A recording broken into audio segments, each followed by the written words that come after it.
Is the world safe? Can the people I'm with be trusted? Am I lovable? Am I a problem? And the place where those questions get answered for most of us is home. Welcome to Deeply Human. I'm glad you found us. We're new here, but I want to show you that this is not a self-help show. It's not a sermon. It's not a TED Talk with background music. This, you and me, is just a conversation. The kind we don't usually get to have. About the things that actually shape us. The invisible architecture of who we are and why we do what we do. And every week, I'm going to pick one question. The kind of question that we carry around for years before someone says it out loud. And we sit with it, honestly. I'm not here to rush to an answer. Because I think the most important conversations aren't the ones that give you 10 quick fixes. They're the ones that help you see yourself a little bit more clearly. And so wherever you are, wherever that you're watching, whatever device and whatever you're carrying today, pull up a chair, come sit next to me. Let's be real and talk about something real. This is Deeply Human. What is the question that I want to talk about today? The question that nobody is thinking about. Well, have you ever noticed that there's some people that when they walk into a room, they immediately scan every single exit? Or how some people flinch when someone raises their voice, even if it's not directed at them. I have friends who find it impossible to relax, even when everything is fine, because somewhere inside them, they're waiting for the other shoe to drop. They're waiting for something bad to happen. And that's what I want to talk about today. Because I think a lot of us, we carry these responses, these reflexes, without really understanding where they come from. And I think a lot of them come from the same place. They come from home. Specifically, from the kind of home where being a child wasn't just about growing up. It was about managing adults, reading moods, staying small, and disappearing when it got loud. So, the question I want to sit with today is, what happens to the person, to their nervous system, their identity, their relationships when the place they were supposed to be protected was also the place they had to survive? This is an important question that we have to ponder on. Why does it matter? I know for me, I went through this in my own personal life and my own understanding. And here's why this is not just therapy speak or social media psychology. Because friends, your brain was designed to learn from your environment, especially in your first 7 years of life. The brain isn't fully developed yet. It's literally learning. It's learning, is the world safe? Can the people I'm with be trusted? Am I lovable? Am I a problem? And the place where those answers get questioned and the place where those questions get answered for most of us is home. And so if home taught you anything, that people who love you can also hurt you. Or love is conditional on your behavior. Or the way to survive is to be invisible. And your brain didn't file that under memory. Your brain filed that under truth. And then you grew up, and then you changed environments. And you went to school. You found new friends. You moved cities. Maybe you found faith. Maybe you built a whole new life.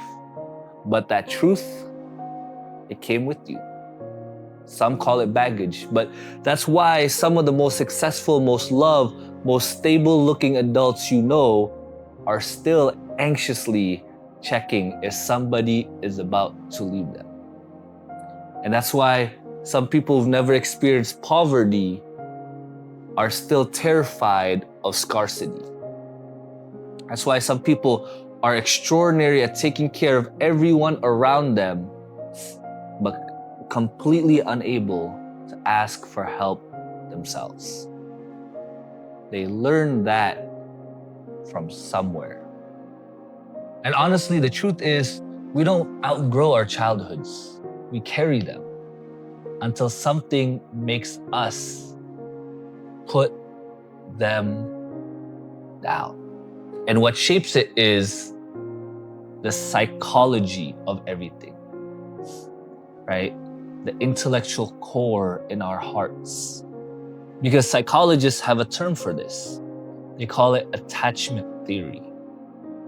And honestly, it's one of the most important frameworks for understanding adult behaviors that almost nobody talks about in everyday life. The basic idea, friends, is this. The way we learn to attach to our caregivers as children becomes the template for how we attach to people as adults. There are different attachment styles. Let me talk about a few of them that I think a lot of us will resonate and recognize. The first one, the anxious child.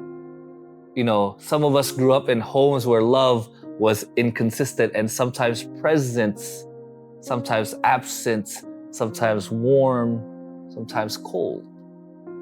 And when love is inconsistent, we learn to become hypervigilant, always monitoring. Are they happy? Are they upset? Did I do something wrong? I find that the anxious child in me grows and becomes into an adult who needs constant reassurance. I read into silences. Sometimes I over apologize. And as someone who is terrified of abandonment, even in relationships where there is no real threat. Another one is an avoidant child. Others grew up in homes where emotional needs were not met. Not out of cruelty maybe, but because the adults around us were not emotionally available themselves. Maybe your dad worked all the time. Maybe your mom's wounds meant that she couldn't hold yours. So you learn to self-contain. You learn that your feelings were a burden, that needing people was weakness, and that the safest thing was to not need anybody. That child grows into an adult who is fiercely independent, often successful, but also strangely alone inside even the most committed relationships. Because honestly, intimacy feels like danger. And the third child is the disorganized child. And these are those who grew up with the deepest wound of all. Because the person who was supposed to be your source of safety was also the source of your fears. Maybe it was a parent who was sometimes loving and sometimes violent, or unpredictable, or absent and then overwhelming. This is called disorganized attachment because the child's entire system is thrown into constant chaos. You can't run towards the person because they're dangerous, but you can't run away from the person because you need them. And that dichotomy is where we often see as adults the pattern of, I desperately want love, but when I get close to it, I destroy it. Or I fall for people who hurt me because, sadly, hurt feels familiar. And I'm not sharing these frameworks to label anyone. I'm sharing them because I think naming something is the first step to not being controlled by it. Friends, a lot of us have been living out these patterns, whether in our friendships, our work, our our faith, or our relationships without knowing that they have a name, without knowing that they started somewhere, without knowing that they can change. And here's what nobody talks about, because here's the part I want to slow down for, because I think this is where a lot of conversations about childhood and family stop just before the real thing. Most conversations about childhood wounds go into one of two directions. The first direction, blame. Start to blame others. My parents ruined me. My family is toxic. My childhood is why I am this way. And honestly, there's truth in that direction. I'm not going to dismiss it. But the second direction is denial. My parents did their best. Others had it worse. I shouldn't complain. It wasn't that bad. And there's also some truth in that direction. But what I want to talk about is the thing in the middle that names it. Because you can come from a home that was not abusive and still have been wounded there. You can have parents who are not monsters but still have grown up in an atmosphere of emotional absence or constant tension or unspoken anger or a kind of quiet sadness that nobody addresses. You're gonna have a home that looks fine from the outside, a nice house, a functioning family, a faithful family, and still have grown up feeling like you had to be small, you had to be useful, or perfect, or invisible. Friends, that's a wound also. It's just a wound that's harder to name because there's no clear villain. And you know what that creates? That creates a generation of adults who are confused about their own pain, who don't feel like they have permission to heal, because honestly, they feel like their story isn't bad enough. But pain doesn't need to be a competition to be real. Your nervous system didn't grade you on a curve. Your childhood wasn't graded on a curve. It just responded to what was there already. And so, if you grew up in a home that felt like you were always managing something, managing a parent's emotions, managing the tension between two people, managing your own feelings because there wasn't space for them, that matters. That shaped you. And friends, naming it is not betraying your family. It's honoring yourself enough to understand your own story. I want to set and offer something right now. Not as a formula, not as a fix, but as a perspective that I've used and has meant a lot to me. There's a concept in many wisdom traditions of a parent who never fails, who never has a bad day that spills onto you, who never wounds while trying to love, who never withholds when you need presence. It teaches of a fatherhood, but not the kind of fatherhood most of us have experienced, but instead a perfect, unbroken, patient, pursuing love that doesn't need you to manage it. And so the idea I want to plant today is the reason they keep returning to the image of a good father is because human homes are broken. Because wise people knew that earthly love, however genuine it is always limited and imperfect.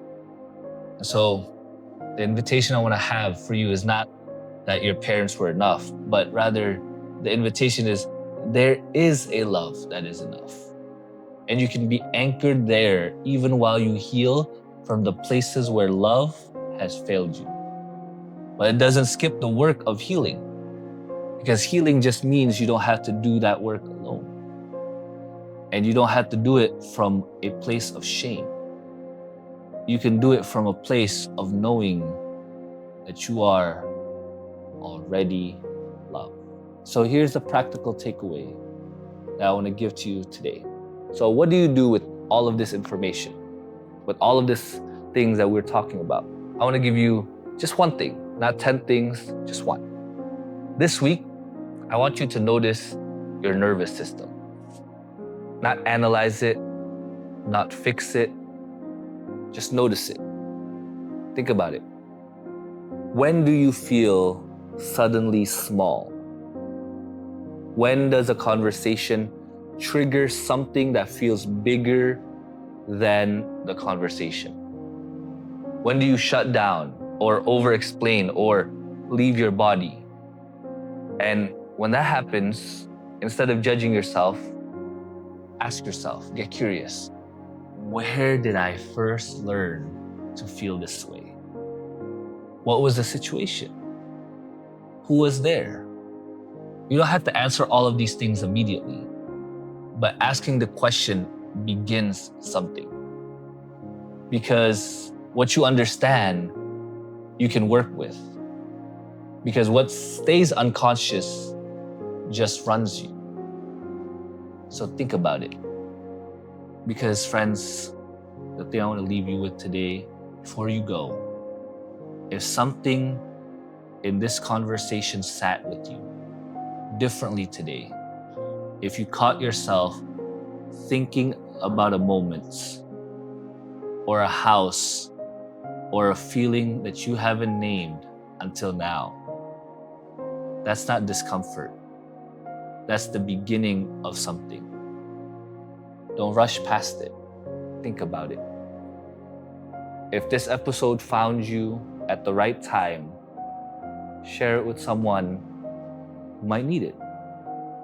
Not with the caption, not with the hot take, just quietly. Just say, hey, this one's worth watching. And if you want to keep going, the next episode is already waiting. We're going to talk about the one thing nobody wants to admit they're afraid of. That we might actually become the people who hurt us. So subscribe so you don't miss it. Leave a comment and tell me which part of today's conversation you're still thinking about. I read them more than you think. I read your comments. So, friends, just do something. Comments.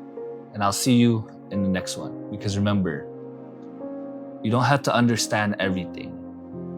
You just have to stop running from it. And we are deeply human. God bless you.